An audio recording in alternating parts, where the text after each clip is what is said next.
Yo, and what it do, my boy? What's up, Brody? How you feeling today, man? I'm chilling, bro. I'm feeling really good this morning. I can't lie. I feel you, man. I'm feeling great myself, man. I'm feeling great because we starting something new today. We starting Yes, something sir. special. Yes, sir. Starting a podcast with my boy called Turn Over the Podcast. It's a sports podcast. We're gonna dip into all kind of things: NFL, NBA. We might dip into some March Madness when it's time, college football, maybe, who knows?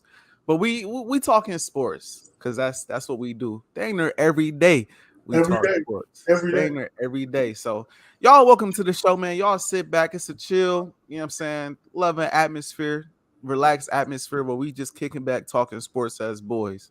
So without further ado, man, we should, football is what's hot right now. Football is what everybody watching. It's what everybody talking about. That's why we got the NFL logo in the background.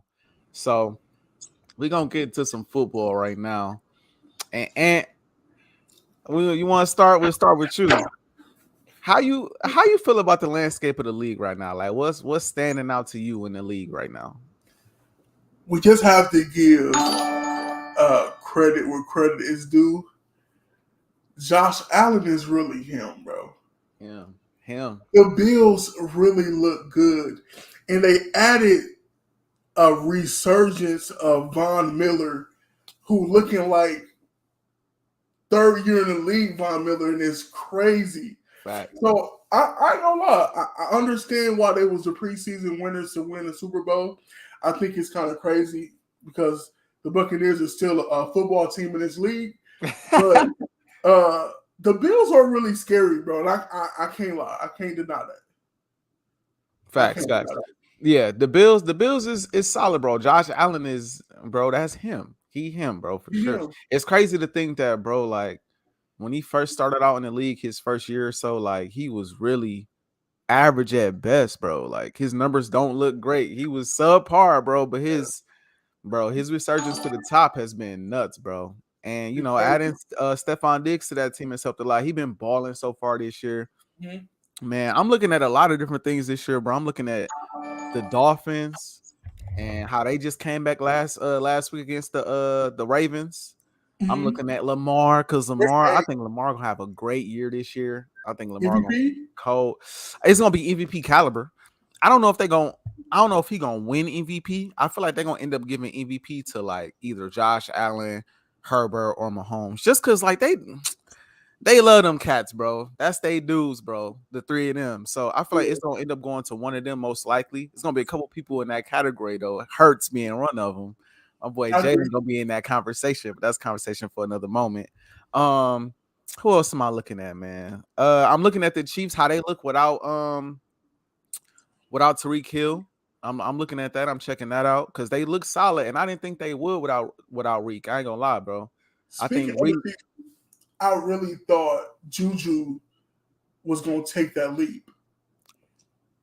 He okay, like Juju is nice, but like Juju was never really that cold to me, bro. I never really considered Juju like top 10, even a top 15 guy. You know what I'm saying? He's nice, huh? He got potential. He got potential, but is it potential to be a top 10 guy? With Patrick Mahomes, yes. Maybe. I thought he was really gonna take that leap and be the number one receiver for them. Of course, you got Travis Kelce, so that may be, whatever. Right. I really thought Juju. That's why I picked him in my fantasy. I'm like, Juju finna prove people wrong, prove me wrong myself. That you got Patrick Mahomes. You're in a different system now. You're not with the Steelers. You passed the TikTok dancing. You got that behind you. Let's see what you can do. And he's looking mid at best. Bro, Juju you know who he reminds me of when it comes to struggling to create separation? He reminds me of CD Lamb, bro. He reminds me of CD Lamb. CD is better than Juju. You said what? CD is better than Juju. Slightly. It's not by a lot. I'm gonna say this is perfect. I'm gonna say this here, bro. Because me and Ant, we've been talking about this for a while. You know what I'm saying, over the phone. And I'll let the people, say what they gonna say and let me know if they agree or not. But I don't think CD is that dude, bro. I don't think CD is that dude, bro. I think he's a great slot guy. I think he's a guy, if he's a second option on offense to throw the football to, I think he's great. But I think he needed a guy like Amari Cooper to open the field up for him. We see what he is without Coop. Now, we only 2 games in. I'm not finna act like the season is already played. You know what I'm saying? But like, we see already kind of what he is without Coop. Like, he's struggling to get open against these corners, and he ain't played no elite corner yet. You know what I'm saying? He ain't played Slay. He ain't played Ramsey. He ain't played Lattimore. You know what I'm saying? He ain't played no elite guy yet, bro. Carlton Davis is straight, but he not elite. You know what I'm saying? Yeah. So I don't know about CD, bro. I think he's best suited with another guy that's gonna see the number 1 cornerback, opposed to him seeing the number 1. But you know, he could prove me wrong. I know you feel the same way about Derek Carr. You don't think he that dude. So I mean, it is proven. It's showing right now. I mean, it is taking. It is week 2, mind you. Right. And I'm gonna come back to that CD because I feel like it's gonna take CD some time to get the flow of being a number 1 receiver. But you, whatever with CD, I'm gonna just leave you at that with that one because you're gonna die on that hill. You're dying on that hill. Like, I'm down on that Derek Carr. I really think he's mid, bro. It's you have Devontae there. You have Devontae there. And you have some other pieces there as well. And it's still, I still don't see what everybody see with Derek Carr, bro. I don't see it. I think it's his style of play, bro, more than anything. I think it's how he plays the game. He got that gunslinger mentality. He a tough dude. He take a lot of big hits. He's had some clutch moments. And he did have that one year where they was supposed to be cold. They was cold, but he got hurt. They made the playoffs. I think they lost in the first round, but they was nice. They was looking like they was gonna make a run that year, not at the Super Bowl, but maybe win a playoff game or 2. Yeah. So people, I'm sure, think about that too. Last year he didn't look bad to me, bro. I thought last year he looked decent. You know what I mean? Like, they did make the postseason. He dealt with a lot of injuries. Waller was out a lot, and he had Hunter Renfrow to throw the football too. But like, that was it. But to your point, this year he got a lot to prove. You got Tay now. You have pieces, bro. You got Tay. Like, you got a lot to prove with Tay on your team, bro. Bro, that's why I picked Hunter in my fantasy. Again, we're going back to fantasy. So I'm like, okay, Derek have more options. You know, now he have more options now. John Gruden's gone. They got past that, and it's time for them to move forward. Like, I think Hunter was going to be really good. You have Tate Adams on your team, and they still not looking as dominant as people thinking they should. That's fact. I think at least so far it's week 2. We still talking about it's only week 2, but you can still see certain signs of a team going to be decent. Mm-hmm. And I'm not seeing no signs for those Raiders. Yeah, they playing in a tough division too, dog. With the Chiefs, I think it's the Chiefs the Chiefs are in there. The Chargers, obviously the Raiders, and then the Denver. Denver also looks suspect though. I don't know if you've been watching Russell Wilson, but he been struggling. I gotta look. Let me go back and pull up some of these numbers, because Russ been. Let's say we got double audio going on. You said what? It's double audio right now. It's double audio? Yeah. Broncos.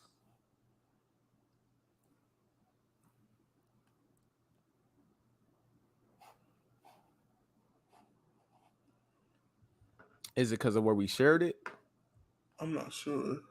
I'm trying to turn that on mine. Did somebody tell you that, or you hear it? 2 people said it. Okay. Does it seem good right now?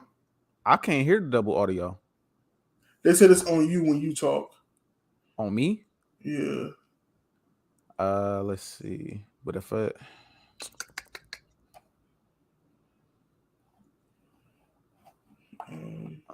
maybe only thing I could think of is it's my laptop. But if I turn my laptop off, I can't hear you. Or my laptop volume down, I can't hear you. I mean, we just gonna have to route. That's different, huh? I mean, if it's not too bad, we can continue to go. Cause I don't say something real quick. Yo. Yeah. If I did that, I wouldn't be able to hear you. Yeah, it's all But yeah, I'm not sure what that is. My bad, y'all. We figured out. This is our first episode. You know what I'm saying, we working through the kinks and whatnot right now, but we figured out. Yeah. But in his first game, bro, in his second game, I should say, he only had one touchdown, 14 to 31, 219 yards. They barely beat the Texans, bro. The Texans, like they looking. And then that first game when they played Seattle, I know it was a coaching botch at the end. I mean, it's no way you don't let Russ go for it, go for that 4th and 5. But yo, how you lose going back to Seattle? Seattle not like that this year. You know what I'm saying? I know it was a road game, and I know it's y'all first game together. You still got to get that chemistry, but it's Seattle though, and it's your first game back against these boys. You supposed to fry them up. It's the defense you were seeing all the time in practice. You know what they like to run. You know what their skill set is. You know how nice they is. You know their strengths, their weaknesses. They ain't add no crazy pieces that's gonna make you think differently. I don't think they changed defensive coordinator. They didn't change head coach. So how you let these boys, like, was you struggling like that in practice? Like, a lot of people was high on Denver too because they got Russ. A lot of people found them, but I really think they lost that first game because emotions were so high, and Geno was just looking decent. You know what I'm saying? Like Geno was, bro. He was like, no, you're not gonna come here. No, I got to get back. So it's like that's all I think it was. Like they played extra hard. Like they were super sweaty to beat Russ on that home opener. So I understand with that. That's but true. I think Russ, a lot of people be trying to call him corny and all of the social media stuff. I still think Russ is good. Great. I think he is too, but I think, and this might sound blasphemous, but I think he kind of like slowing down. I think he kind of slowing down, bro.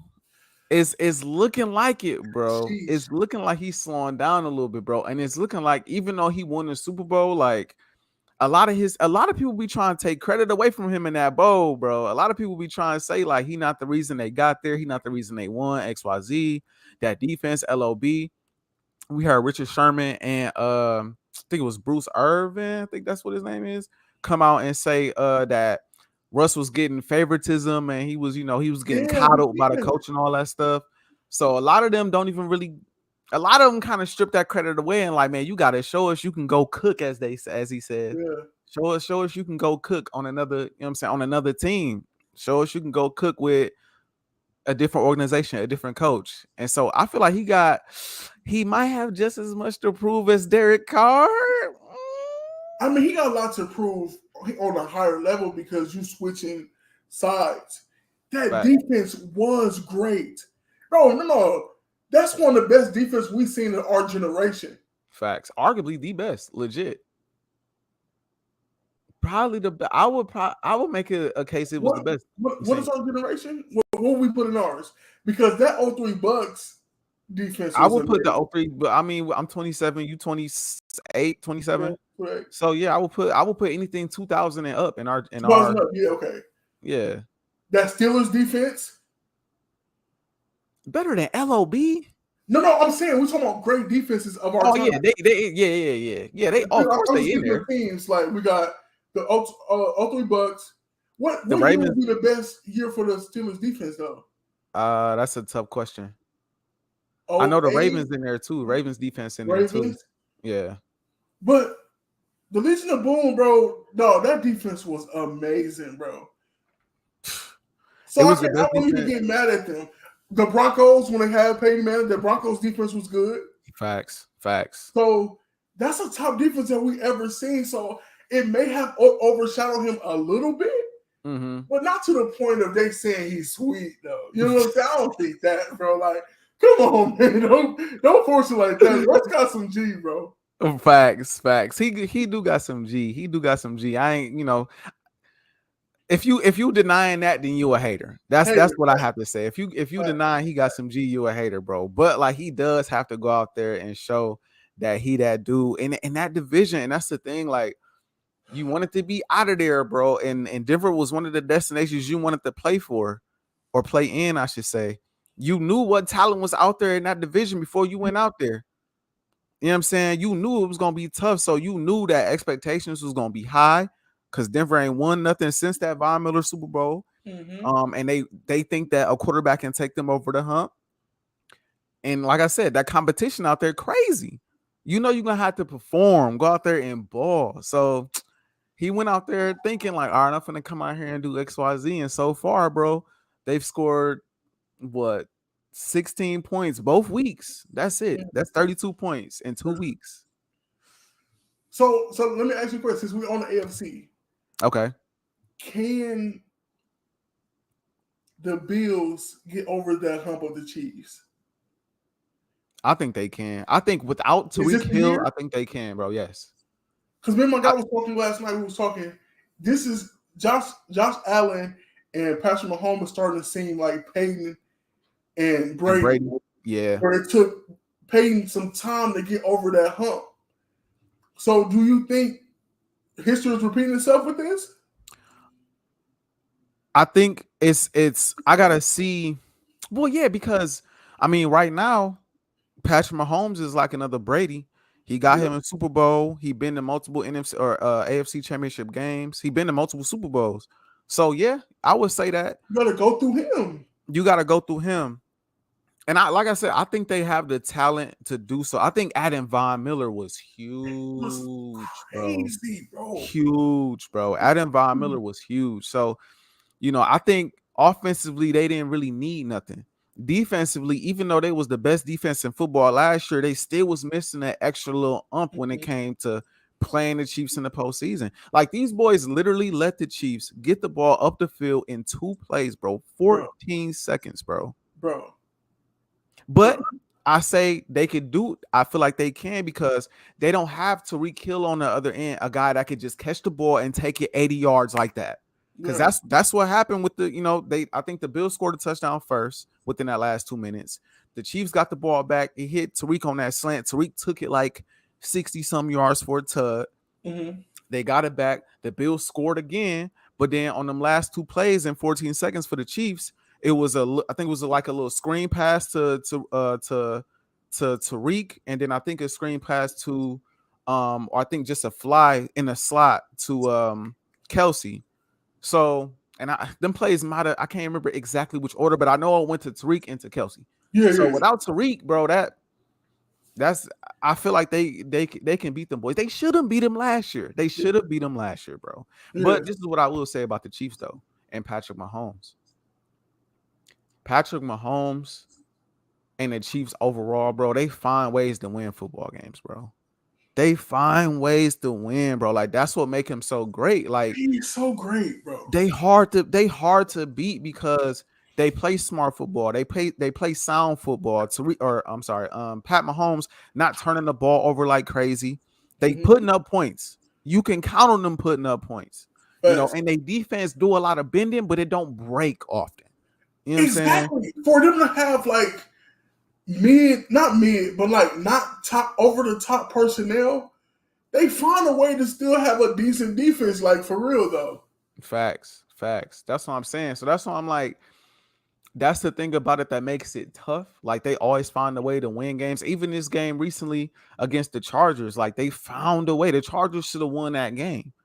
But they found a way to get the dub. The Chargers might have practically handed the ball to them to win that game. But at the end of the day, the Chiefs they did what was necessary to win the football game. You know what I'm saying? So that's what makes it tough. But I just think again, the loss of Tyreek Hill, bro, come postseason time, you ain't got a guy that could catch it and take it 60 because Juju ain't that guy to do that. He's not. Valdez-Scantling could make it that jump too. But facts. I really wanted Valdez-Scantling to be really good though. Him and Juju, this is a new opportunity for them to play with Patrick Mahomes, bro. Let's see what y'all can do. Facts. I don't see because if you double down on Travis, who's gonna be that second person that's gonna step up? That's true. But it's like this the thing, bro. Neither one of them ever been the number one option on the outside. But they still actually take that back. Juju was the number one option on the outside, but he wasn't good in the role. He wasn't good in the Juju road. showed us something though. For him, I see why Kansas City wants to go get him. Juju shows some time like, okay, Juju might can be in this league for a long time, bro. But then now he's there. Is he looking like I'm supposed to be here? Man, Like, so it's crazy. Listen, he a great number 2 on the outside. He a great number 2 on the outside. But you need a guy similar to how I feel about, again, CD. You need a guy on the opposite end that is like an AJ Brown, like, or even like an Antonio Brown, like, or a guy, you know, an Odell, prime Odell, like some guy that's gonna take the bulk of the defense, some guy that's gonna take the pressure off of him to go and stretch the field, because he don't have the type of speed. I don't even think he has this, and just no disrespect to Juju, just my thoughts. I don't even think he has the type of route running to consistently get open, bro. He don't. And so you need a guy who gonna take the best corner, and you need a guy who, okay, we got a bracket and we got a double team Odell this week. We got a bracket, we got a double team AB this week. We let Juju gonna have to see the number 2s, and he got to see him, you know, in a drop zone, or he got to see him in press coverage man to man. You know what I'm saying? But he only got to see really one guy. Or you throw him in the slot, so he going up against a safety or a linebacker or something like that. Yeah. Otherwise, you know what I'm saying? He not it. It hurts to see though, because I really was high on, especially I was speaking to my guys before, like Valdez Scantling. I really thought for real though. Like, I'm like, Valdez, maybe he can really do this. He can really do this, but no. Yeah. No. I don't know, dog. I don't know, but. Man, you know I got to transition over to my birds, bro. Let's go to the next team, man. Because you know, I'm gonna show some love regarding your birds, but it's a team in the NFC that they're gonna have to go through. So I'm gonna let you say what you have to say. We ain't talking about them. I'm gonna see. Hopefully, ain't no double audio going on before I speak. I'm about to try to unplug this mug and see if that helped a little bit. Hold on.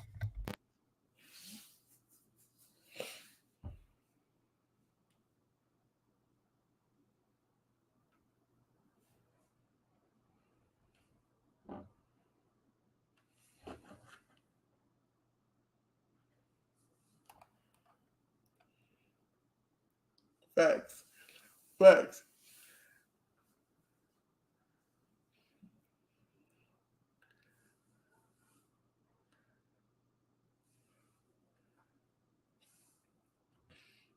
I can't hear you if you talk.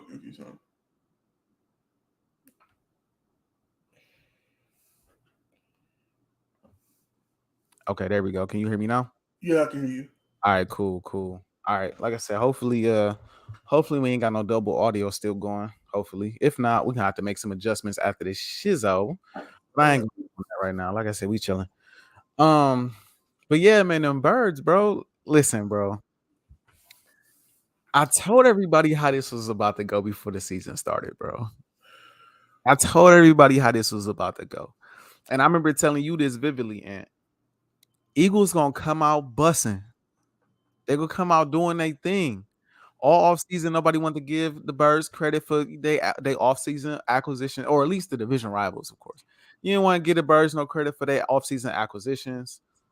AJ Brown injury prone, you know, Bradbury, he really not like that. Who is Kaiser White? Jordan Davis, he all right, but is he in shape? Like all this stuff they were saying about all the players that we was adding to the roster. All right, whatever. I knew the narrative was switched when all these players get the ball, and especially Hurts. I don't know why the man gets the hate that he gets. I really don't understand it, bro. But I knew the narrative was switched from they really not that good. They only gonna win 8-9 games to man, they schedule sweet. I knew the narrative was gonna switch. We all knew, and everybody I debated with, everybody I talked to, I told them from the jump. I was like, look, bro.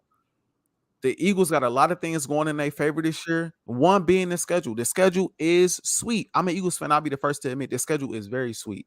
Okay. But you still came into this season saying my team was only going to win 8-9 games, bro. So since you put that out there and you know they schedule sweet, I know they schedule sweet, but you still was willing to say they only going to win 8-9 games, you got to die on that hill. You got to die on that hill because you knew that and still thought we was not going to beat these teams, bro. but I don't think it really has much to do with the schedule. I think it's more so skill, bro. Jalen Hurts is a second year in this offense. The coaching staff has more, what I'm saying, experience now with these players, more experience coaching in the NFL because both our offensive coordinator, defensive coordinator, and head coach were rookies because our offensive coordinator basically Nick Sirianni.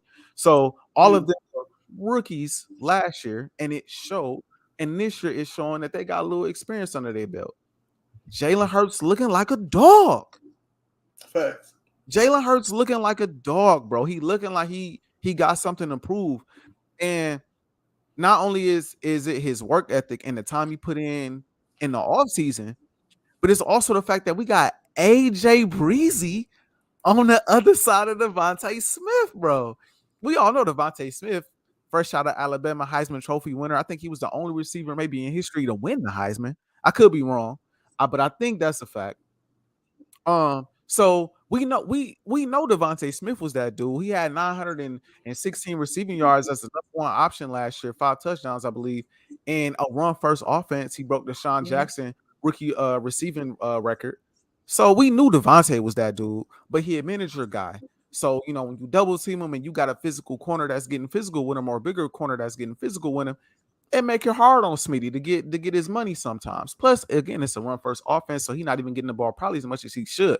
But now that you add a guy like AJ on the other end, it balances out the offense. The number one's got to guard AJ, so your number two's got to see Vontae.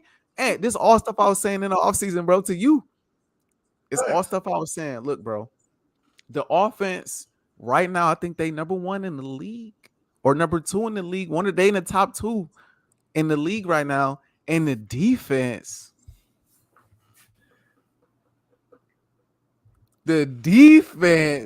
balling right now. Now, yeah, they look suspect against the Lions week 1, but that's week 1. You kind of got to chalk that up to week 1. The Lions did the same thing to the 49ers last year. They put up like 33 points and made it a barn burner in Detroit. So Detroit, they really not that bad, low key. I was going to say, don't go too far with that.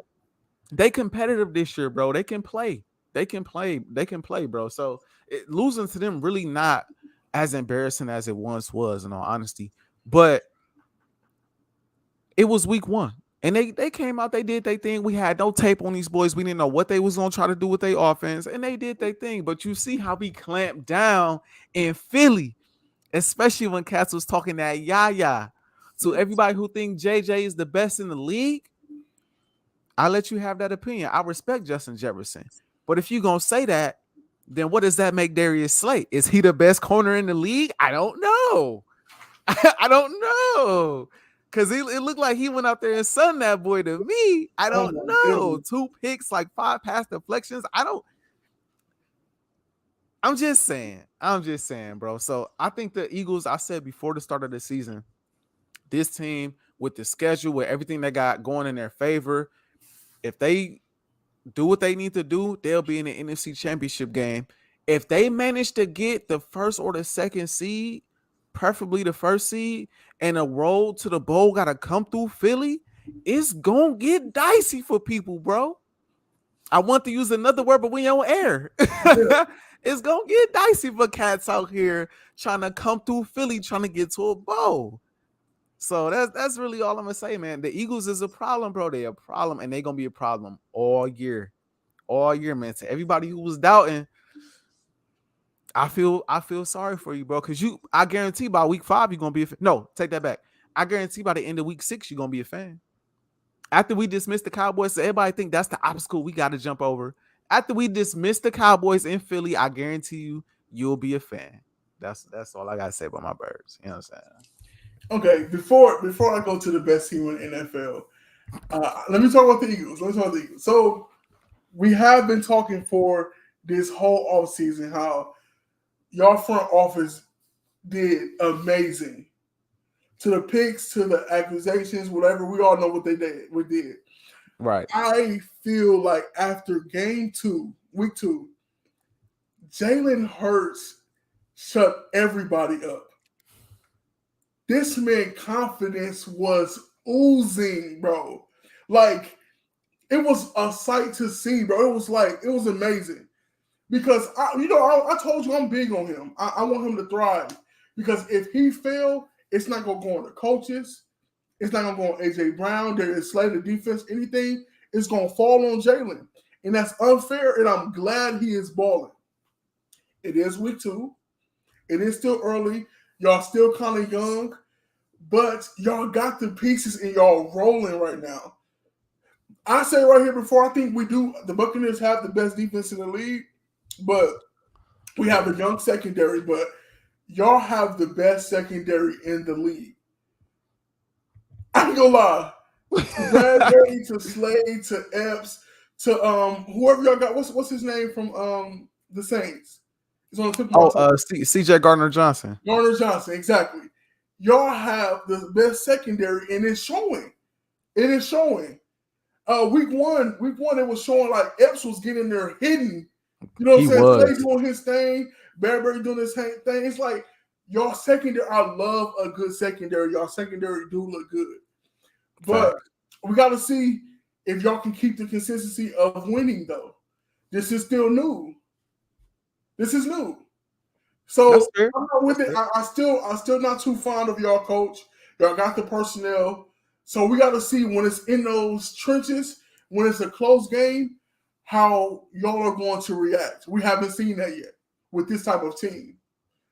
But yeah, that's with us playing with the lead, because we played with the lead against the Lions. So all we had to do was really run the ball out at the end. Exactly. So I see what you're saying.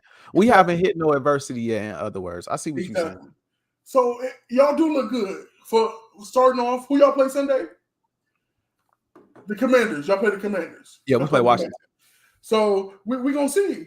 That's a division game for y'all. Yeah. So it's in Washington too. It's in Washington. And it gets kind of chilly over there, so we're gonna see. We're gonna see.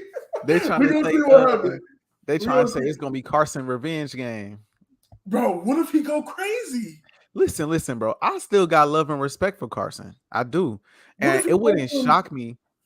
It wouldn't shock me, especially in Washington, if he tee up on us. It wouldn't shock me. But I don't think he is, bro. Because I think our secondary is just that nice. And I think Carson, he take too many chances with the football, bro. He take too many chances with the football. Like, he's kind of like Matt Stafford, like when it comes to, I could fit the ball wherever I want to fit it on the field. And most of the time, you not like Stafford. You can't fit that mug. Like, you got Stafford mentality, but he not Stafford. You know what I'm saying? Like, he be trying to. But even this show last week against Detroit, like I said, Detroit is a solid team. He turned that mug over. I think he threw 2 picks to them boys.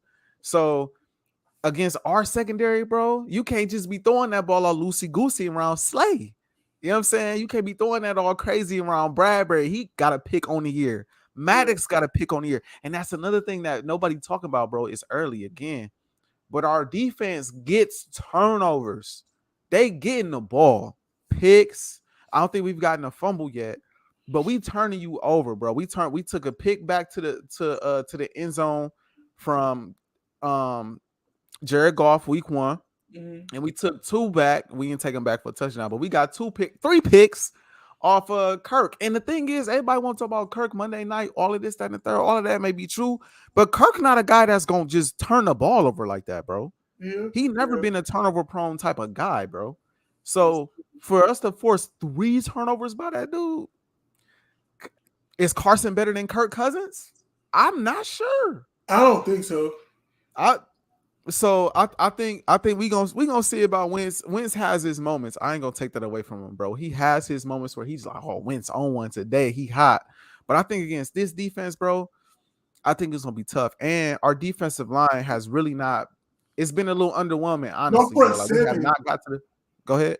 I think our front 7 ain't developed to that point yet. Because that rookie D tackle, he's gonna be a problem. He is. But it's all gonna take time because our defensive line hasn't done what it needed. It hasn't lived up to expectation yet. But again, we 2 weeks in. They got time to figure it out, get their chemistry, and get to the quarterback. But is they bound for a breakout game? You got talent over there. Yeah. You got BG. You got Hassan Reddick. You got Jordan Davis. You got Fletch Cox. You know what I'm saying? You got talent on that line. Javon Hargrave, he was a Pro Bowler last year. You got talent. So they do for a breakout game getting to the quarterback. And if you can collapse that pocket on Wentz, oh, he gonna give us at least 3. He gonna give us at least 2 picks and a fumble, guaranteed. So, Guaranteed, bro. what's you calling it for Sunday? What's the prediction?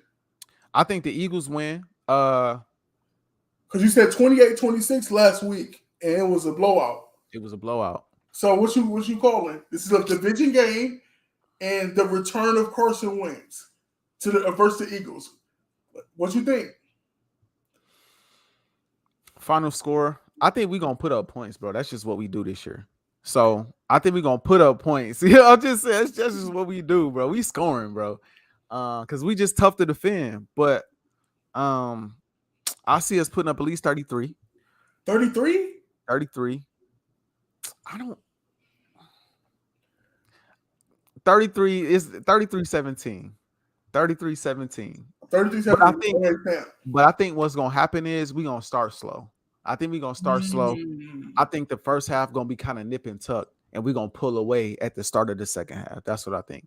It might be like 10-10, or it might be like 17-14 by the end of the first half. And then I feel like our defense will figure them out, shut them down, and our offense will take off. That's what I think.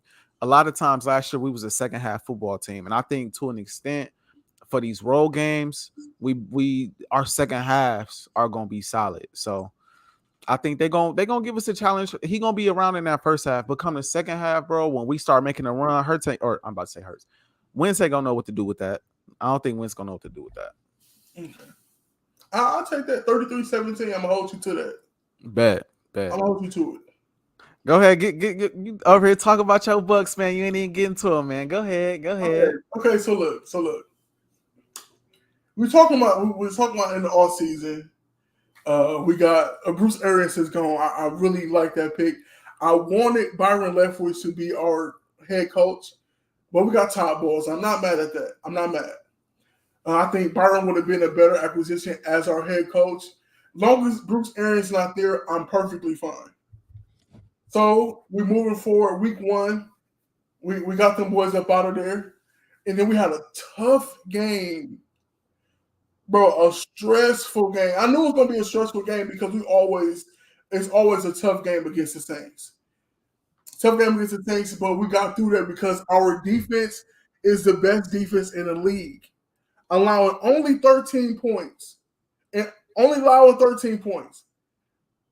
We got the best linebacker in the league in Devin White. He will be Defensive Player of the Year. I'm calling it. The best defensive player of the year. I think he's gonna give it to him. And I think I said this before to you. By week 6, we're gonna be final form. I think we're gonna get over our rocky offense because our defense has been super stable for us and it's been our backbone. It's been our scapegoat. By week 6, we'll be fine. Mike Evans not playing Sunday. They just found out Chris Godwin not playing Sunday, but Julio is. We got Cole Beasley riding with us now, and we have Scotty Miller. You know what I'm saying? We still have Cameron Brate, who is a very underrated tight end. So we still have pieces, even though we got Chris Godwin and Mike Evans playing this week. I believe we're going to handle Green Bay. We're going to move forward with Green Bay. And then we play Kansas City next week. So we got to get ready for Kansas City. But I think we're going to be fine. I think we're going to be fine. I'm loving this process that we have it all together right now for some reason. I'm glad. I'm saying by week 6, we're going to find it. We're going to find it, bro. I'm not even going to lie to you. We're going to find it. And I'm cool. I'm pleased with my Bucks right now. It's a beautiful mess right now. Our offense gonna find it. We have Brady. It's crazy. I'm glad that you finally said we got Brady because you have yet to just be like we got Brady. You be trying to get the credit to the whole team, the defense, Mike Evans, Chris Godwin. You try to get credit to everybody else, and you be like Brady, he all right. And I know why that is, and I know he a new player to the team, and you hate when everybody give Brady all the credit, but it's Tom Brady, G. No, like there's a different level of confidence you have when you got Brady. You know what I'm saying? A lot of people think I'm a Buccaneers fan because I'm bandwagon. So I try to bring up everybody else besides Brady because I've been here for the longest. When we had Josh Freeman, I thought Josh Freeman was going to be the next coming. Like, I've been in these trenches, bro. I've been in these trenches with us when we had Cadillac Williams, and I thought Cadillac Williams was from the rival AP. You don't want to tell me how delusional I am, bro. You're not going to tell me I'm a bandwagon Buccaneers fan, bro. I'm old, like, for real. Hey, Cadillac was cold, though. I ain't gonna need Jack. Cadillac was cold, bro. I ain't about to tell Cadillac had some G, bro. For real, bro. Like, I've been in these trenches with the Buccaneers, and I get to see the fruit of my labor. When we won 2 years ago, bro, I cried, bro. Like, cause I've been in them trenches with us when we had Mark Glennon as a quarterback, bro. Going through Ryan Fitzpatrick, going through Jameis Winston, going through all those emotions. I'm happy that we got a good team and we actually got a shot.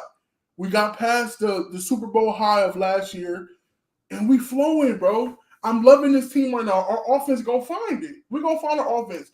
Julio looked amazing week 1. Mm-hmm. To the point I'm like, whoa, is this Julio, or is this just supposed to be our scapegoat Julio who we're gonna use on third downs and all this and that? But no, Julio is looking nice.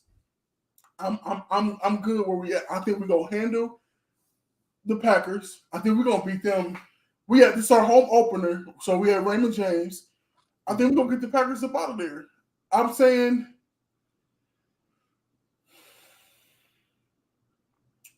27-10. And I'm pushing it with that 10. 27-10? I'm pushing it with the 10.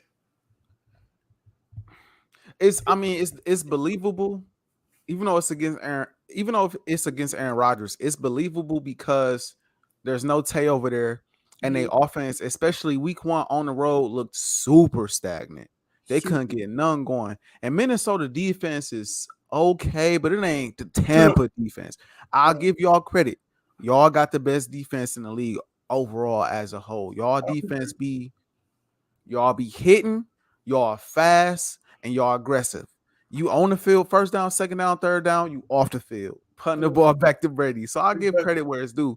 That defense is solid, and defense wins championships. If y'all defense continue to ball out like this, and y'all got Tom Brady on the other end, that's gonna make it tough.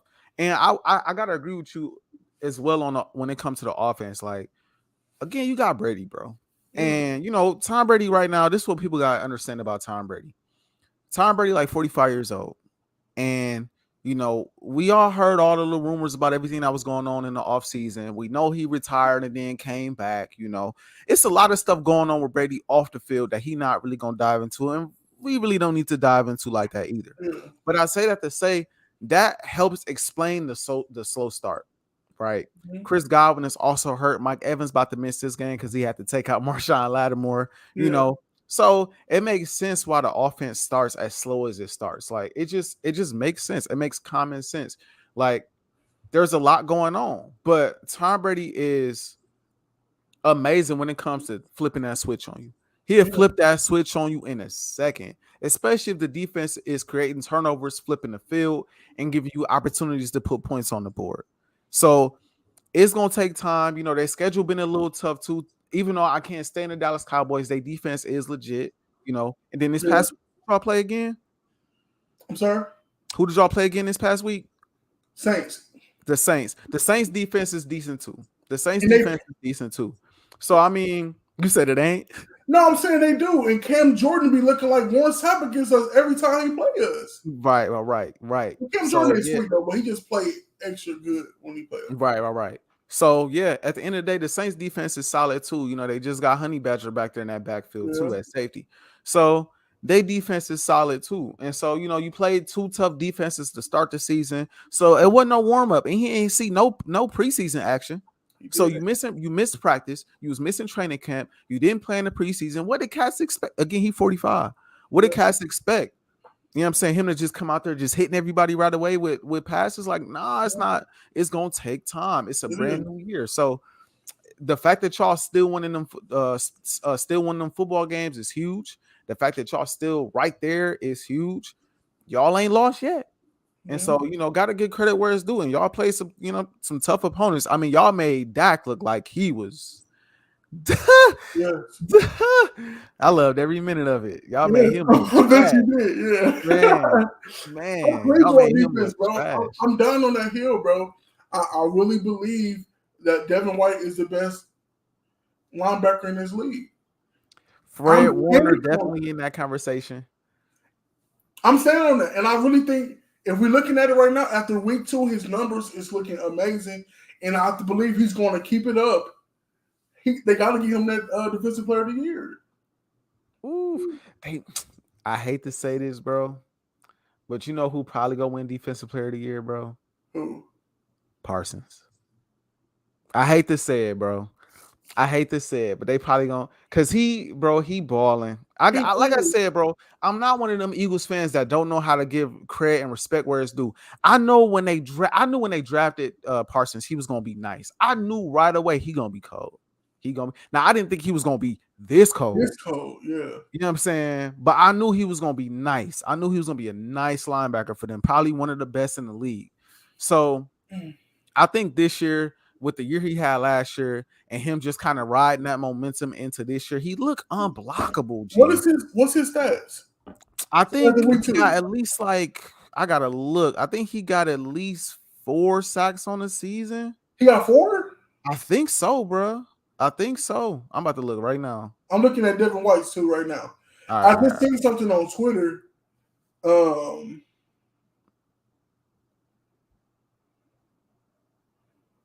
Yeah, he got 4 sacks on the season. Michael Parsons got 4 sacks on the season. He got 9 combined tackles on the season and 1 assist tackle. So Devin White got 19 tackles, 3 sacks. He topped 4th in the league with 3 sacks and 1 forced fumble. Oh, I know he had 19 tackles, 3 sacks. He got 2 last week and a forced fumble. Bro, I'm telling you, bro. He's him. I ain't know that. That's what I'm saying, bro. I was saying this before though. I said this all season. That's fact. This is when he was young, bro. Because bro, in the playoffs, that playoff run we got when we got the Super Bowl, he intensified his play. I'm like, oh my goodness. And he was already cold to me in the regular season that year, but in the playoffs, I'm like, okay, I'm loving this. Last year he did look good as well, but he was young. He was on that Super Bowl high. But yeah, I'm like, my boy gonna calm down and he gonna get to it, and he's getting to it, bro. Facts. I'm calming down. I didn't know he had 19 tackles. Full disclosure, I didn't know he had that many tackles. 2. I believe he's gonna get 2 more this week. 2 more sacks. 2 more tomorrow. He gonna get 2 or 1.5. I know he gonna hit. I know we get to Aaron tomorrow though. Aaron's gonna have a long night. Shaq Barrett is coming. Yeah, we coming. Yeah. Shaq Barrett, another dog. Exactly. Shaq Barrett, another dog that y'all got on that team, bro. That's a monster that don't get enough credit, bro. He don't get enough credit, bro. I don't know what it is. It's hard for them to even give credit to the Bucs besides Brady, though. Yeah, they don't talk about our defense like that, bro. Even after that Super Bowl.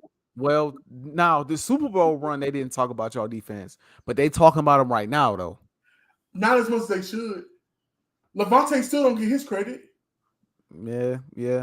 That's true. I'll give you that. They still be talking about Dallas defense like Dallas defense is just a second coming. Our defense is going crazy, allowing 13 points. Yeah, that's facts. Yeah, that's true. Bro. Come on. Well, you know how that go with Dallas though. They gas everything, bro. Everything gassed. Yeah. You know how that go. Bro. But I don't know if you predicting this, but I'm predicting this. NFC Championship game. We talking about these two teams because obviously we both a fan of these two teams. Yeah. But I think we looking at a potential NFC Championship matchup between the Bucs and the Eagles. I really do. And I really think the winner of that game is going to solely depend on who has home field advantage. I really believe it'll be that nip and tuck. I think that if you got to come to Tampa, what you say? I don't think we good on the road. I don't think it has. It's not solely for us though. For y'all, I think if we go to the link, it would be a challenge. No lie, it's hard to play at the link. But for us, I think on the road, we good on the road. If y'all gotta come to the link, bro, if y'all gotta come to the link, I don't care what nobody say, bro. We going to the Super Bowl, bro. I don't care what nobody say, bro. Okay. But if we gotta go to Tampa Bay and play y'all at Tampa, I don't see us coming out of that, bro. I think it's tough. I think if the Tampa Bay Buccaneers are in the NFC Championship game at home, that means 9 times out of 10 they secured the number 1 seed, which means that defense been hitting still all year. All year. That means the offense done caught up at some point and is also riding the wave of the defense, putting up points, and they damn near unbeatable. That's just how it is. But I think if you got to go to Philly, that means the Eagles have the same thing. Yeah. They is hitting on another level. The coaching is great. The defense is creating turnovers, XYZ, and they got more than anything that confidence and that swagger. They may be young, but there are benefits to being young too, like the benefit of being young and feeling like when you're young, I feel like you don't really feel as much pressure sometimes too as like veterans, because veterans like, I only got a couple years at this thing. Yeah. Only like this is gonna be Brady last year. It's a lot of pressure in that on all parties. It's Brady last year. The Eagles like, look, man, we not necessarily playing with house money because people expected us to be nice, but it's not like if we don't win the Super Bowl this year or go to the bowl this year, the whole team gonna get blown up and this player gonna get traded here, that player like, no, you got a young core that you're gonna keep and you're gonna have a shot at this thing for probably the next 3-4 years. Again, I'm getting a little ahead of myself because it's only week 2 and they only look good right now for 2 weeks. But if they turn out to be the team I think they'll turn out to be, if they don't win it next year, they'll have a 3 to 4 year window. Cannot talk today. They'll have a 3 to 4 year window where they can go for the bowl. So we gonna see, man. Let me say something on that. Let me piggyback on that. So, like you said earlier, you stated that y'all haven't went through adversity yet. Mm-hmm. We don't know what's gonna happen when y'all finally do, because it's 17 weeks in the season. That's bound to happen, right? And that's why I stated, going back to what I said, where it's gonna take us to week 6 to be at final form. Mm-hmm. We're going through adversity since week 1. We in them trenches since week 1. So it's like we getting this out the way early. Facts. That's why it's going to be so scary on the league, because I still do believe, no bias, that our defense is going to continue to get greater. We still have a young secondary, and they looking good these last 2 weeks. Jamel Dean got 2 of them things. That's of course, right. It was against a Jameis, but it's still, I'm not taking away from my boy. Right. Our defenses, our secondaries only get better because our front 7 is there already. But we still got Antoine Winfield Jr., who's still doing his thing. So our defense is going to enhance. We just went on the offense. So, as I said it before, by week 6, the Buccaneers is going to be at final form, and it's going to be scary because we got a tough schedule. We got a decent schedule. I was just looking at it last night. So it's like, we battle tested. We're gonna be battle tested, but come playoffs, and it's gonna be scary, bro. It's gonna be scary. I feel like it being week 2, we got time to go through our adversity and come out on top. We got time, and the thing about it is, Jalen Hurts might be young, but he already got that dog in him and that leadership intangible. He got all them intangibles.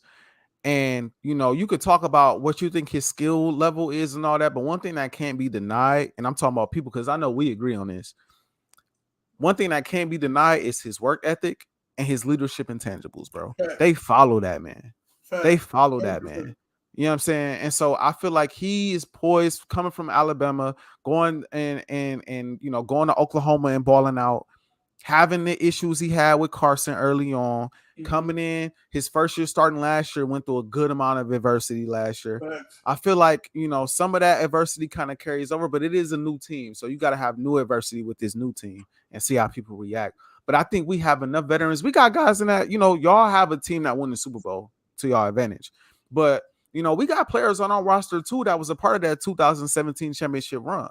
From Fletcher Cox and Jason Kelsey. We got guys on the roster that's BG. We got guys on the roster that played in that Super Bowl and went through that Super Bowl run. Veterans that could teach the young guys like, hey, this is what you got to go through. Even AJ Brown, even though he never made the Super Bowl, AJ Brown has been a part of playoff wins and playoff runs. So we got another guy that can, hey y'all, we need to tighten up. This is what's going down. This is what's going on. You know what I'm saying? And then you got the experience of getting absolutely slapped up last year in Tampa. You know what I'm saying? And I think that is a part of what drives them too. You know what I'm saying? So ultimately, man, we definitely gonna see. We definitely gonna see. It's still early, bro. It's week 2, bro. Facts. It's week 2. So it's a lot of football to be played, but y'all do look nice. I can't lie. Facts. I feel like both teams look nice. I feel like we look like the 2 best teams in the NFC at the moment. At the moment. Yeah. I think it's only 3 undefeated teams in the NFC. It's us, it's the Eagles, the Bucks, and the Giants. And that's not gonna last. Yeah, we know the Giants ain't like that. So that's not gonna last. I think we look like the 2 best teams in the NFC, but ultimately we'll see. But we got to make another transition. It might be our last transition of the day because we got some basketball to talk about. And bro, I know you seen the top 100, specifically the top 10, bro. I'm gonna pull up right now. The disrespect towards certain players, bro, was crazy to me. Absolutely crazy to me. I mean, the top 5 is cap. But Giannis being 1, I'm not mad at. I've been saying for a minute now, Giannis the best in the world right now. I'm not mad at that. Yeah, like it's tough to deny Giannis being. You said what? You don't want to think number 1. Of course. I'm not mad at them saying he's number 1. Right. Steph being at 5 is crazy. Listen, bro. You got guys, Joker, Luka in there, Embiid in there, but not Embiid, putting Embiid to the side for a moment. Joker and Luka are 2 dudes that Steph played on the way to winning his 4th ring, bro. Yeah. So it's utterly disrespectful to have those 2 guys above Steph. That don't even make sense to me. Now, what I will say is this. I'm not the biggest fan of Joker, but the Nuggets are a completely different team with Jamal Murray back in that offense. Yeah. When Jamal Murray get back, it's going to be different, and I think you're going to see them at their peak, and then they'll be giving the Golden State Warriors more of a run for their money. Okay. But I'm still not sure they getting past Golden State. I'm still not sure. I think it'd be a more compelling series, 6-7 games. But the way Steph was playing in the postseason, I'm not sure you beat Steph. I'm not sure about that. Clay gonna be better next year. The team Jordan Poole gonna be better. Right, Poole gonna be better. Wiseman should be back. Moody, they supporting cast, bro. Yes. So I don't understand why Steph is 5. I really don't. Luka, I got a lot of love for Luka. Before I say what I'm gonna say, please. I think Luka is a superstar in this league. I don't think Luka, and it's tough because he did just go to the Western Conference Finals, so it's tough. But Luka and his defense, bro, is a problem. Luka and how much he gets hurt is a problem. And there is no way in this world you can convince me that Luka is better than Steph. No way in this world you can convince me he on the same level as Steph at this point in time.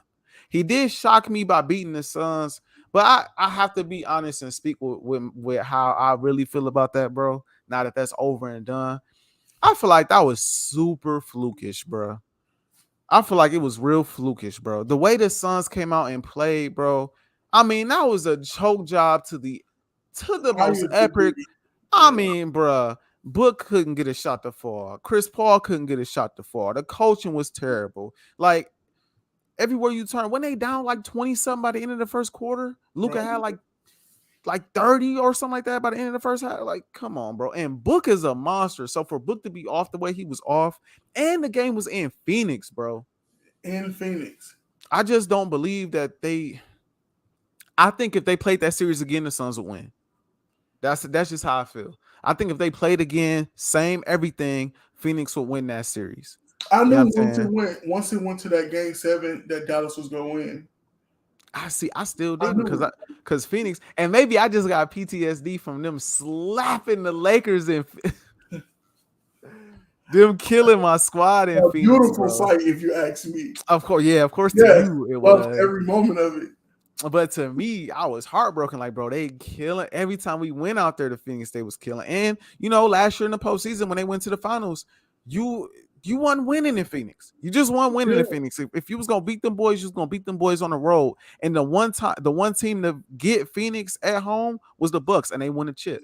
You know what I'm yeah. saying? Like, so you had to be that cold last year to beat Phoenix, at home. So for them to lose the way they lost at home to Luke and them, Let me ask you. I don't know. I felt like it was flukish, but no disrespect to Luka. I think he a dog. I think he a dog. I think that he probably do deserve that top 5 nod. But do I think Do he? he?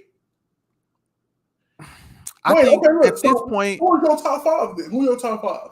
Because okay, let's. If for anybody that didn't see the top 5, ESPN put their top 5 list up.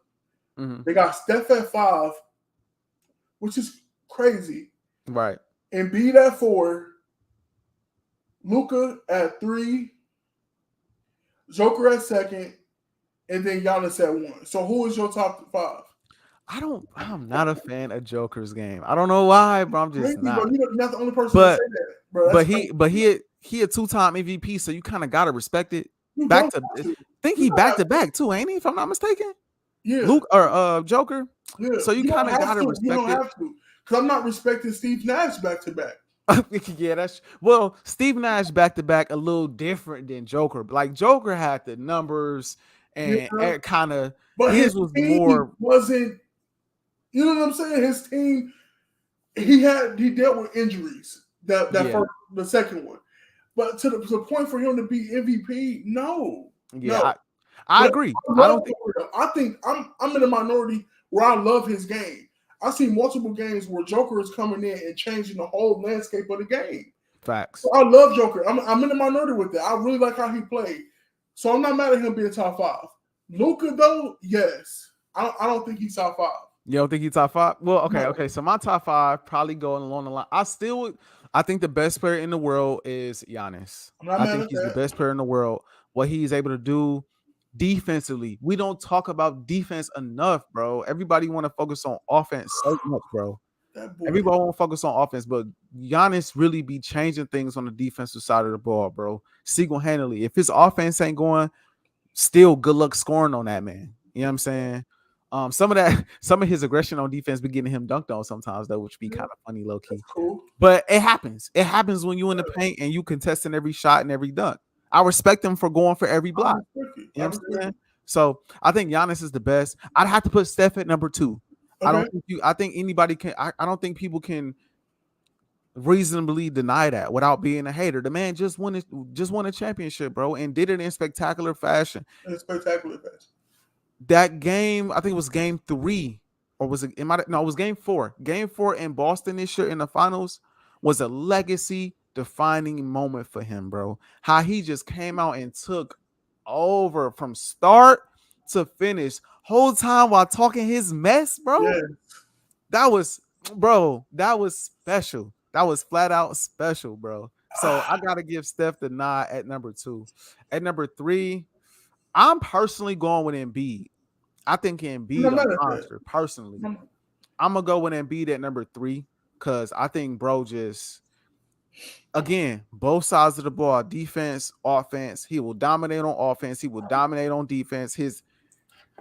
Him being kind of injury prone is an issue, but this past year he played through it and was still amazing. He was still a monster. So I'm putting him at number 3.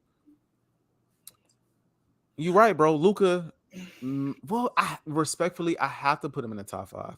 Number 4, I got your boy Kevin. I got KD.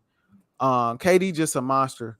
We all know who KD is. I'm gonna let you get into KD because I'm sure you're gonna rant about KD for a moment. Thank you. But I'm gonna let you talk KD.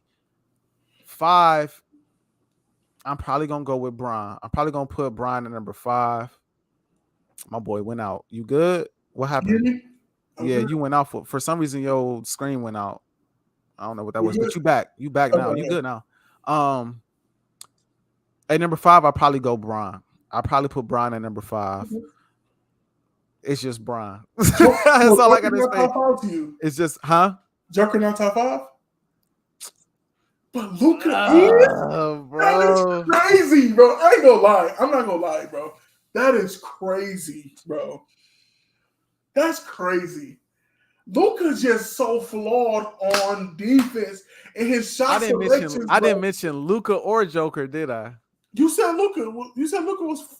You said No, Luka. I said Steph. No, I said Giannis, Steph, Giannis, Steph, and B, Embiid. KD, and Bron. Oh yeah. Okay.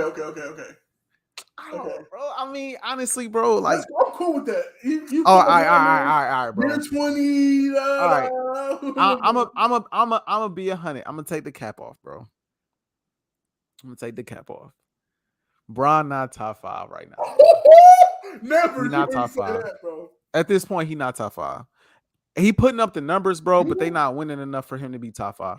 I know, can't put him in the top 5 over, especially over Joker. He got 2 back-to-back MVPs. He been to the playoffs these last couple years with and without Jamal Murray. that is true. So I just, and he's becoming injury prone at this point in his career. So I can't, out of respect, I'm a Laker fan. I love Bron too. Out of respect for the game, though, I got to be honest and say I can't put him over Joker. So I'll probably put Joker at 5. I'll probably make Joker a top 5 guy. You can't, just out of respect, bro. Luka and Bron, though, I don't know if I can put Luka over Bron right now. I need to see a little bit more from Luka, bro. I just need to see a little bit more. Luka, is he is top 10 to you though, right? He top 10. Oh, of course, yeah, of course. If But he I ain't gonna not, lie, if he not, he Daner like 8 or 9 to me. what's your top 5 looking like? Okay, so I'm not gonna be biased. I'm gonna be 100. I'm gonna be 100 for the show. Dog gonna say, look, bro gonna say, I'm gonna be 100. Kevin Maybe, Durant, number 1. No, but let me be for real. I'm not mad at Giannis being number 1. This man, I think Giannis' mentality is his greatest asset to me. Like, it's his greatest trait. His mentality, how he play 110% on offense and defense. If he's having a bad shooting night, he's still getting to that rack. He's still gonna play defense. He's still gonna make plays. He's still gonna lead, bro. Giannis is the best player in the league. I can't believe I just said that. I can't believe you just said that either. I can't believe I just said that. Okay, but the season haven't started yet, and I really think my boy gonna get to his place. But Giannis number 1. I have to give it to number 2 to Stephen Curry. The way he played in the playoffs, when he played in the finals, I have to give it to him. Number 3 is Kevin Wayne Durant. I know he got swept, but we seen Kobe get swept before, and he's still the GOAT. So it's like, I understand. I'm not sure what happened. Man, you was texting during the game. I never seen KD play like that in a game. I don't know what was going on, but that's for him. That's another conversation. But I got KD at 3. I have Embiid at 4 because I just think, bro, I just love the way Embiid play. He utilizes the mismatch so perfectly, and he's looking to dominate every time, especially bigs. When last time we seen bigs doing bigs like this though? Because Giannis a big was like Giannis like he'll be in a post like that, and B being a post really doing cats in, bro. So I gotta give it to him. And Joker 5. Joker is 5. Like I said before, I just love how way he changed the landscape of the game when he's not on the court. His passing ability, his playmaking ability. Joker 5. Where's Brian at, bro? I don't know, because is he better than Luka? Is he better than Ja right now? Right now, we're talking about right now. He averaged 28 last year. But come on, bro. Come on, bro. There was trash buckets most of them games, bro. He had a 55 point, Bro, a 50-point game and this and that. Like, I understand anytime. that. But is he better than John right now? Is he better than Tatum right now? Yes. I think he's better than both of them cats, She especially Ja, because Ja is a dog. But anytime you got a team that can do win it better with you. basketball games with or without you on the floor, that's a problem, bro. They they winning games without that man, bro. Yeah, You know what I'm saying? I think they had, I forget what their record was in the regular season without him, and they kind of looked better in the postseason without him too, bro. Just from the way that they ran, how they played, more players got involved. Their defense was better. They blew the Warriors out without him playing. Facts. Facts. I would give you the nod for Johnny just because, but we gotta look at how the way LeBron playing right now too though. He's not impacting the Lakers no more. Yeah. Come It's on, the bro. Lakers got a lot of different issues going on right now. I ain't gonna even I'm not gonna even. It's tough, bro. It's tough. Russ is Russ. They coaching is terrible. You got no shooters. You last year you didn't have no shooters. Let's just call it spade a spade. Nobody was hitting open shots, and Anthony Davis cannot stay on the floor, bro. This is the Yeah, problem. Anthony Davis was supposed to be that guy when he came to LA to take the mantle from Bron, and he has not been that guy, he bro. haven't been. That's been the issue the whole time. He was supposed to be the guy that come over. All right, this is my team. Bron getting older. Bron got you that last ring in the bubble. All right, young fella. Let's It's your it's turn. time now. If we're gonna keep this going, take the mantle and continue to take us there. You got championship pedigree now. You got playoff experience now. It should be nothing holding you back, bro. But Exactly. he came out not last year, but the year before, just so lax of day school. Like he just didn't care because he just wanted Comfortable. a championship. I don't care. I'm a champion now. It is what it Exactly. is. I And want then to I play felt video like games. right. And then I felt like last year, like he had his moments, but for the most, I remember I never forget me being at work and watching him getting killed by Carl Anthony Towns, Yeah, bro. bro, no, remember that game when he went against Giannis? Everybody like, oh, we finna see, bro. Giannis And made that Giannis, man look like me, bro. and that's again, he said look like me. Bro, And that, bro, Giannis destroyed again, him, bro. bro, he did. And like I said, bro, that's the type of stuff like you can't afford, and we've seen him look much better in the past against Giannis. I was Yeah, having a debate with a Bucks fan shortly after that game, and I pulled up the numbers, and they head-to-head matchups. AD has won more head-to-head matchups and has put up better numbers. So it's like we've seen you outplay Giannis, but for some reason these last couple years, bro, you just been on whatever. Now, I ain't gonna take no credit away from Giannis. We both got him as number one in the league right now. yeah. You know what I'm saying? So Giannis gonna be Giannis regardless. But you would think that AD, if Giannis going for 40 dang near 50 on you, you at least got 25 and 10. You at least got 30 and 10, 30 and 13. Something. You Anthony Davis. He couldn't do nothing with him. He He nothing. was blocking his shots, his fadeaways, everything. Giannis really dismantled him, bro. For real, He and it was a did. fight to see. It's like wow, He because did. even though Anthony Davis had go through his little mental surge and he began hurt, AD is him. He is. His bag is humongous, bro. And it's just like when he not on the court, it is crazy. I know everybody be joking about it, but he is really good at the game of basketball. I don't know if he ever gonna be what we think he's supposed to be. Ain't no way you should let Malik Monk be the second best Laker and you on that team, bro. That's crazy to me, Anthony. You don't see that, bro? You got Yeah. your ring, okay. Now let's keep going. Yeah. Keep going, bro. I don't know, bro. I don't, bro. Not to go on a Lakers quick tangent, but I gotta say this, bro. Please, you go. Some of these cats that play for the Lakers organization don't realize that they playing for the Lakers organization, bro. You playing for the Lakers, bro. Lakers is all about championships, Yeah. all about rings, all about chasing greatness. From Jerry West to Magic and them with Kareem to Kobe and Shaq. You know what I'm saying? Even now to supposedly the LeBron and Anthony Davis era, bro. It's supposed to be about winning championships. That's what it's always been about. So I can't stand when guys come out there with that lackadaisical attitude. Like, I've already won one. I'm good. Like, bro, you playing for the Lakers. You're not playing in New Orleans for the Pelicans no more, bro. I'm sure if you did that for the Pels, they'd be satisfied. Lakers ain't satisfied. Laker Nation ain't satisfied, especially if we not even can. It's one thing to win a championship and then, okay, at least we was contenders the next year. We made a run, but we lost. Okay, fair. We was we weren't even competitive. We weren't even competitive. That was under 500 most of the year. We was under 500. The previous year, like coming off the championship, we made the playoffs.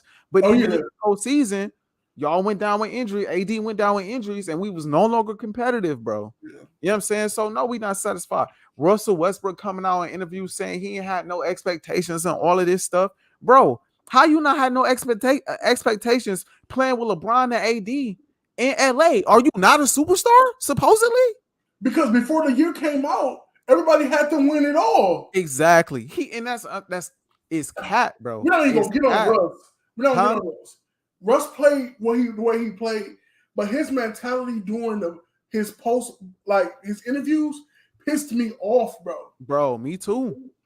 Me too. I had an expectation. You tell me what's my expectations. You tell me. What do you mean? You're playing terrible out there. Airballing shots can't even make the rim. Your decision making is terrible. Explain this to us why you're playing like this. Facts. That's his mentality towards the season. I didn't like that, bro. I think a part of it though was he couldn't explain himself why he was playing so bad. I think he was saying what he was saying, but he was going home like, bro, I am playing terrible, bro. Like as an athlete, you gotta know you're not playing good. Yeah, facts. He know he wasn't playing good, bro. He wasn't. You know what I'm saying? So he was just trying to deflect the blame. Then at the end of the year, he tried to really deflect the blame onto Bron, deflect the blame onto AD, deflect the blame onto coaching. Like, come on, bro. Come on, bro.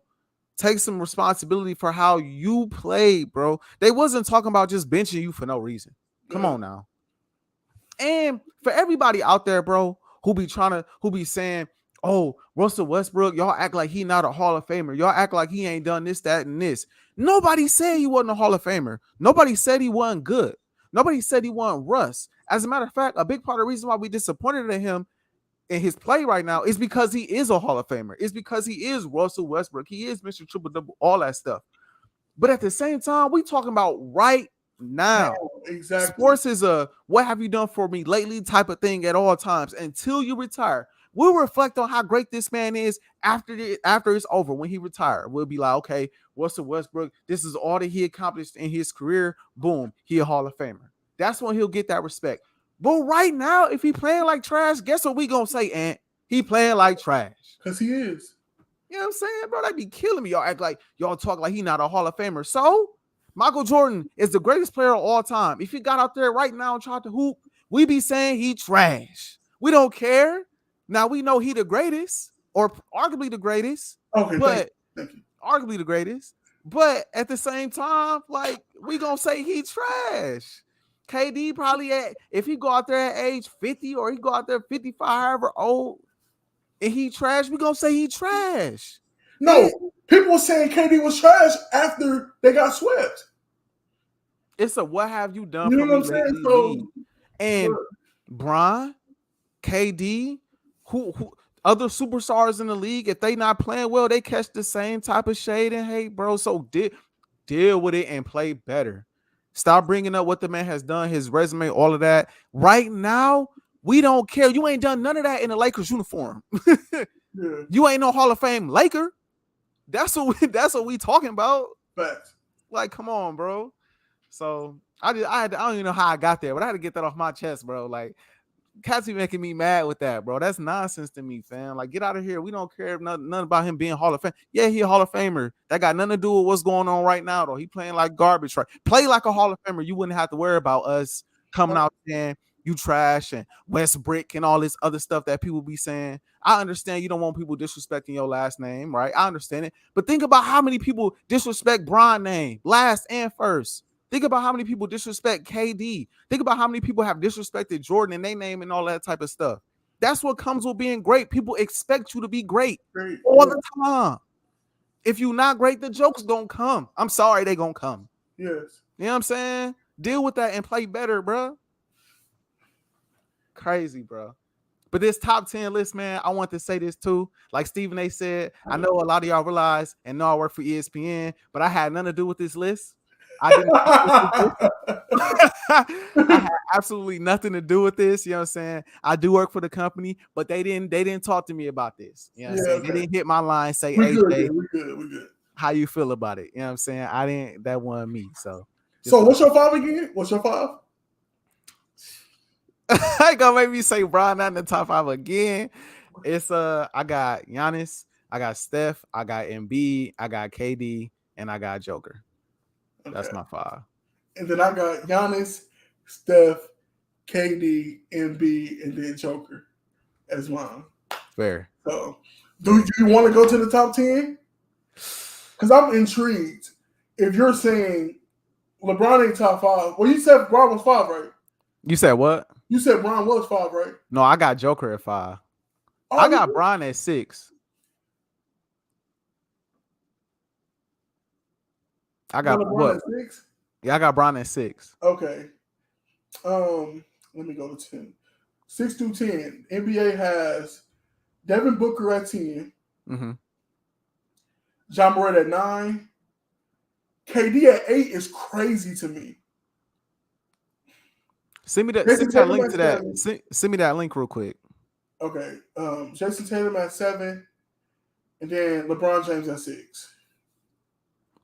I can't. A lot of people was arguing about Bron not being in that 5, bro. I reasonably can't even really. I can't refute him.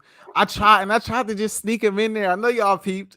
I tried to sneak him in there at 5. He Bron. You know what I'm saying? But I just ask you again. Just to hear it again.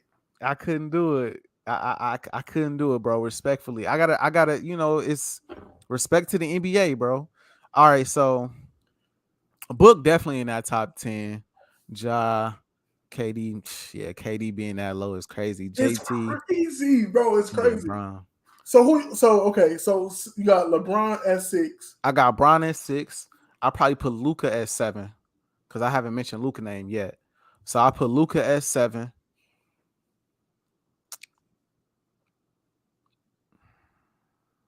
I will put. You know what, bro? I will put Jason Tatum at 7 or at 8. I'm sorry. I will put, and this is gonna shock some people, but I'm gonna do it.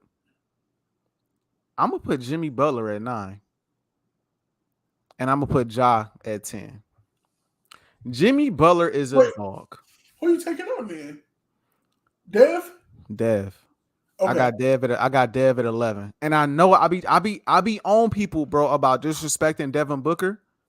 Because Devin Booker is he like that. But what we've seen Jimmy Butler do in these last couple playoffs, from when we seen him in the bubble to, and I know he did get swept by the Bucks last year. It happens. But then him coming back this year, getting all the way to the Eastern Conference Finals with a team that was hurt, including himself, and pushing the Boston Celtics 6 games. Jimmy Butler is different in the postseason. His regular season numbers, he's one of them kind of guys where I put him in my top 10 solely off of what he's done in the postseason and eye test. His defense is impeccable. The way he's able to put the ball in the hole is impeccable. The team goes as he goes. He's unquestionably the best player on that team. Unquestionably. It's not. I don't even think it's close. Bam is up there, but he ain't Jimmy.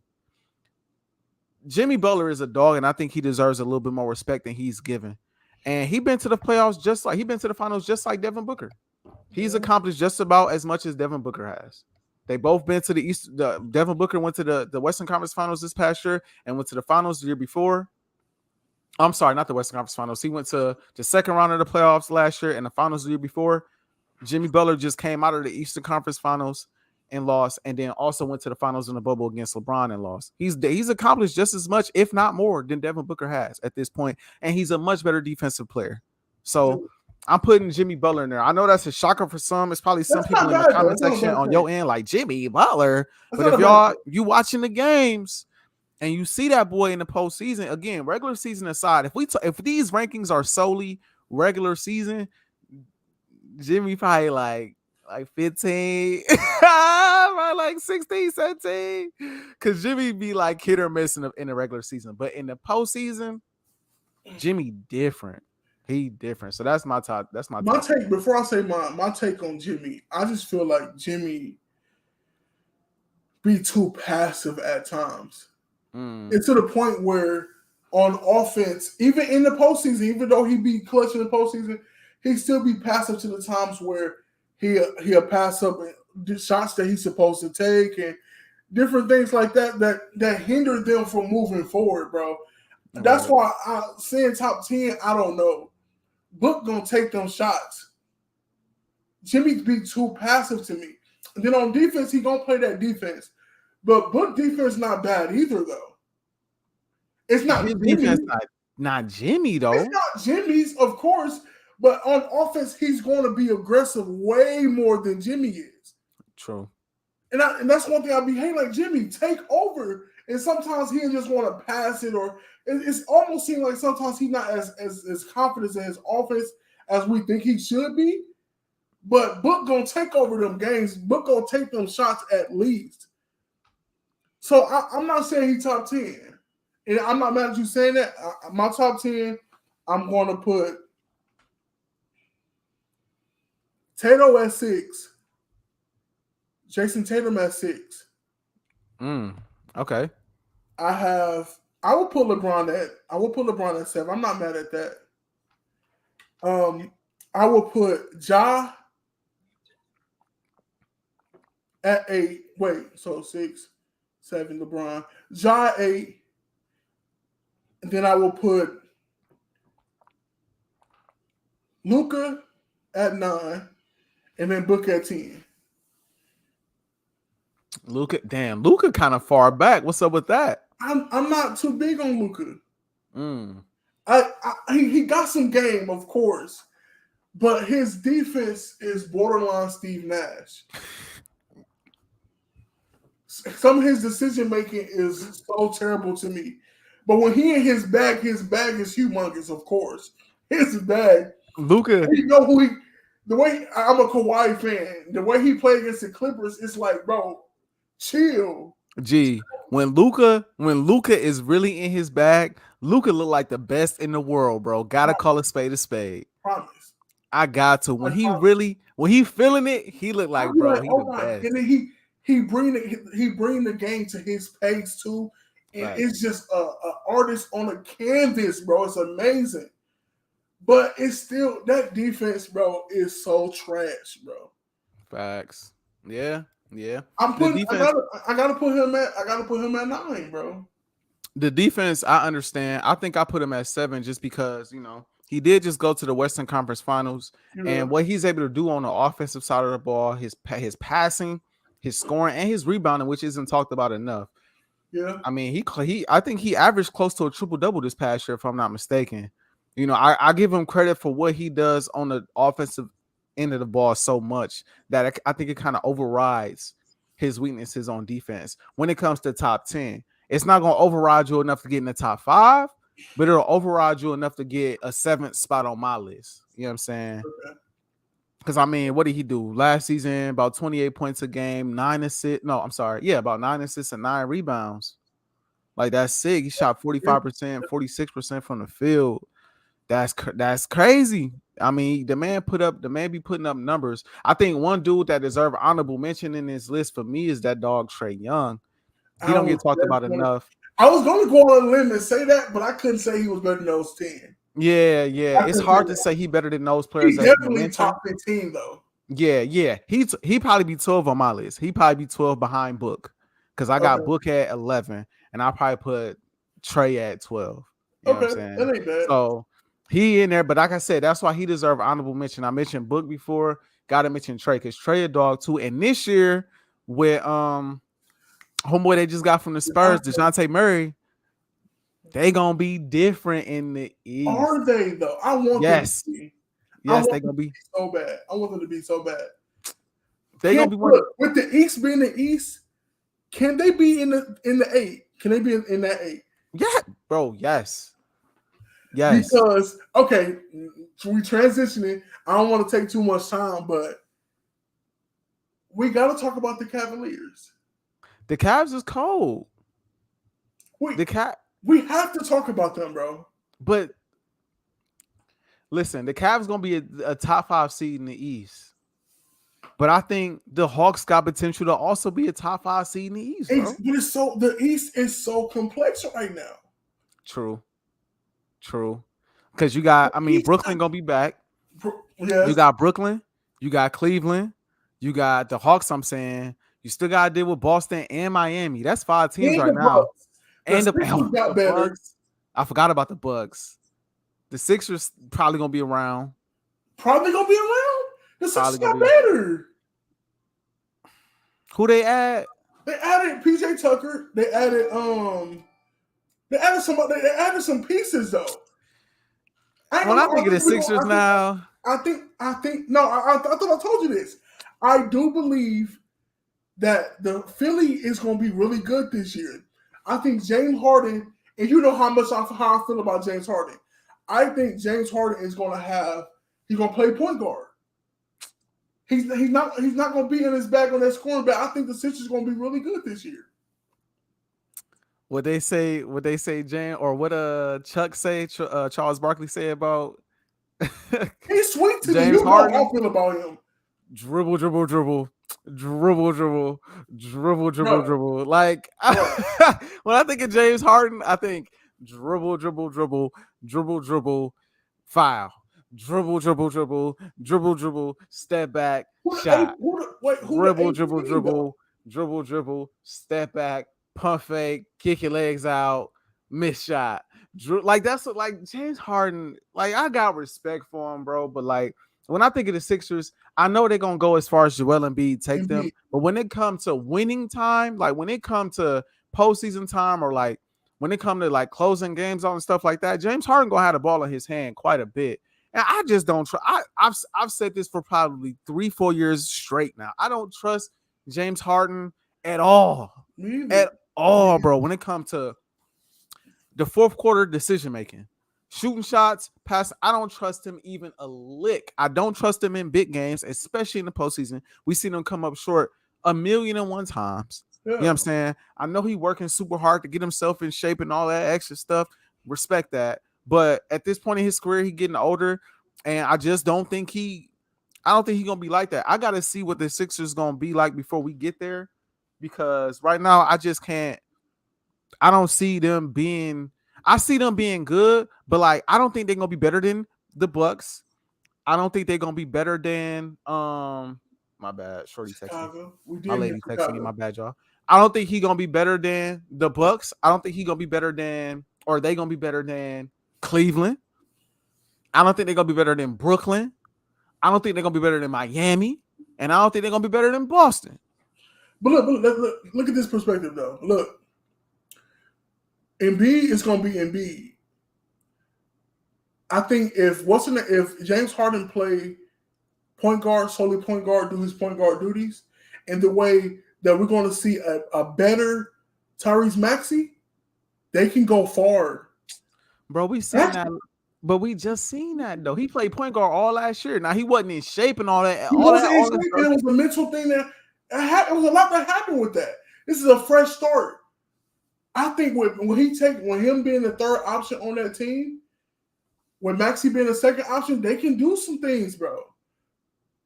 They can do some things. Bro. I think you're sleeping on Philly. And you know I dislike James Harden to the highest degree. But look, I'm gonna say this about Cleveland. Them picking up Donovan was a massive upgrade, because we're going to see a second-year Evan Mobley, which is going to be a dominance to this league. They're going to have a healthy Jared Allen. They kept Karis LeVert and Kevin Love. Ricky Rubio is going to be 100%. And what's his name? What's the young guy name with the African name? For Cleveland? For Cleveland. Oh, I can't think of it off the top of my head. Well, they kept him. He was a nice young piece. But with DG finna be DG, they got Colin out of there because, you know, when Colin getting hurt, DG excelled. Right. DG got paid, and DG has a bag. Darius have a bag.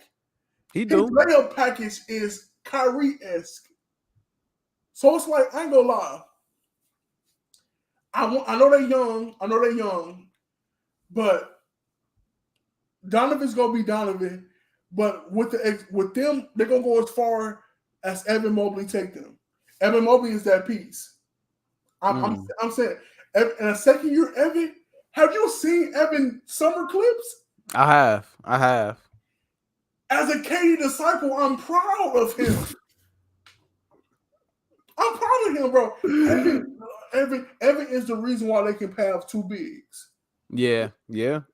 I just think it works so perfectly because Donovan can score and he can defend. Donovan makes them so much better, bro. Well, Donovan ain't no defender. I ain't gonna let you take it that far, but he can score. His defense is a little sus, bro. He not Luka. Huh? He not Luka. He not Luka. No. He not as bad as Luka. On a degree of guards to Jimmy to Luka, he in the middle of the pack. He closer to Luka, or he closer to Jimmy than he is to Luka. I'll give you that. You know what I'm saying? It's an effort. It's an effort, bro. They look. I think the Cavs gonna be cold, bro. I really do, bro. DG with Donovan Mitchell, just that tandem right there, gonna be serious, dog. Like I just their defense gonna be straight. Let's not forget they still got the vet K Love who's been there, done that too, stretching the floor out. You know what I'm saying? So I don't know how many years he got left, but K Love can still put the ball in the hole. You know what I'm saying? He's still a veteran leader in that locker room. So they gonna be nice. They gonna be, like I said, they're gonna be a top 5 seed in that East. Where they fall is gonna be tough because all of the teams I mentioned, from the Bucks, the Celtics, them, the Hawks, like the Heat, they got a lot of competition in the Eastern Conference. Like a legitimate argument could be made, and I think we said this before, that the East is a little more stacked than the West at this point. It's stacked. It's loaded. I didn't even mention Brooklyn. Forgot their name again. You know what I'm saying? I did say Brooklyn. Okay. We didn't say the Raptors or Chicago, but with Zoe being finna go to surgery again, I just seen. Yeah. I don't think they're gonna be that good. I don't think they'll be that. I don't know what's going on with Zoe, bro. Orlando might be decent. No. You know who for real I think will be a sleeper team? Who will give teams? I think Detroit. One of my sleepers is Sadiq Bey. We know Cade is decent, but Sadiq Bey is going to be in this league for a long time, bro. Sadiq got some game. Look, I love the fact that they went out and drafted that boy Ivory from Purdue. Jaden Ivey. Marvin Bagley, who still got a little life in them. They have a decent young core. Is it enough to get them in the playoffs? No. Probably not. It's not enough to get them in that top 8, bro. I don't think so. But give them another 2-3 years, another couple good draft picks, a couple more solid, serviceable vets in there. They gonna be solid. But we gotta see it first. I haven't seen enough from anybody. I like Cade. Cade is that. I love Cade game. Yes. But last year he was a rook. I gotta see more from them before I could just go out on a limb and be like, yeah, they gonna be X, Y, Z. They gonna compete. We got so much talent in the league. They gonna compete. They gonna compete. They definitely gonna compete. But yeah, I just don't know if they gonna be like that. You know what I'm saying? But and we've been on this month for like an hour, 40 minutes, G. Bro, yeah. So I think we might wrap it up right there, man. I think we might wrap it up right there, dog. You solid? You got anything else you want to throw in there? No, I appreciate everybody coming through. This is the first installment of it, man. I think it was really nice. I enjoyed myself. The time flew because we do this every day through text messages every day. So it's good that we're able to express it and film it and go live with it. So I'm excited, bro. I'm excited. I'm ready for some football.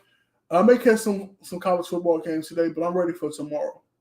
Yeah, I'm feeling the same, man. The same way, man. Thank you, everybody, for tuning in to Turn Over the Podcast, man. It's definitely been a fun one. Like I said, if I'm having audio issues, I'll go back, check that out, and rectify that by the next time we go to record. So my apologies for that. But like Ant said, it's our first one. We getting our chemistry down. We're gonna get our timing down. But it's chill. It's laid back. it's for us, it's for the people to just come, be comfortable, and just just rock out with us. You know what I'm saying? So thank y'all again for tuning in. Your boy AJ is signing out. And we good. Signing out. And we'll catch y'all on the next episode. Peace. Peace.